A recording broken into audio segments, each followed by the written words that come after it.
At ito naman po yung nakataas na rainfall forecast natin dito po sa kabuuan ng Pilipinas. So, hindi ibig sabihin no, na malayo po tayo doon sa sentro ng bagyo ay wala na tayong pag-ulan.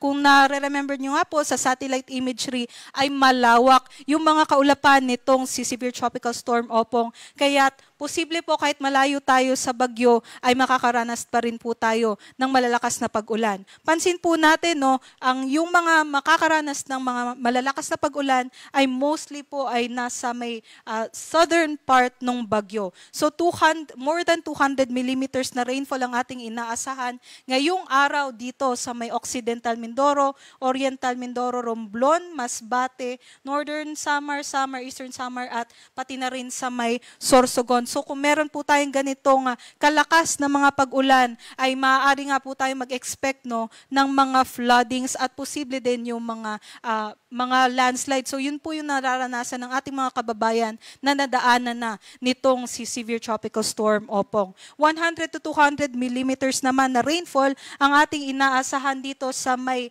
Panay Islands, sa Negros Occidental, Central Visayas at nalalabing bahagi din po ng Eastern Visayas kasama na po ang Dinagat Islands. Dito naman po sa Luzon, nalalabing bahagi ng Bicol Region, sa may Batangas, Laguna at sa may Rizal at or dito po sa may Quezon area ay makakaranas po ng 100 to 200 millimeters na rainfall today.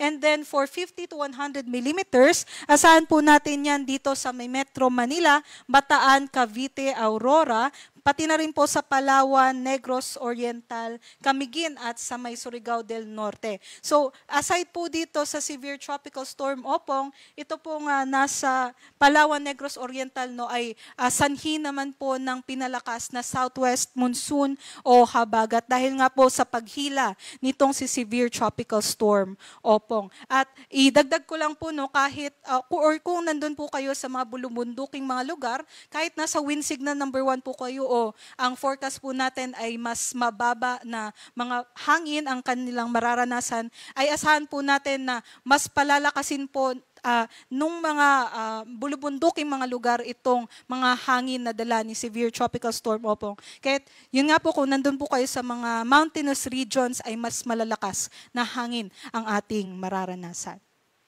Bukas naman po ay habang palayo na po ito sa ating bansa, itong si Severe Tropical Storm Opong, ay mas konti na lamang po yung makakaranas ng mga pag-ulan. Specifically po yung 100 to 200 millimeters na rainfall ay dito na lang po sa Mindoro provinces at 50 to 100 millimeters naman dito sa may Cavite at sa Batangas.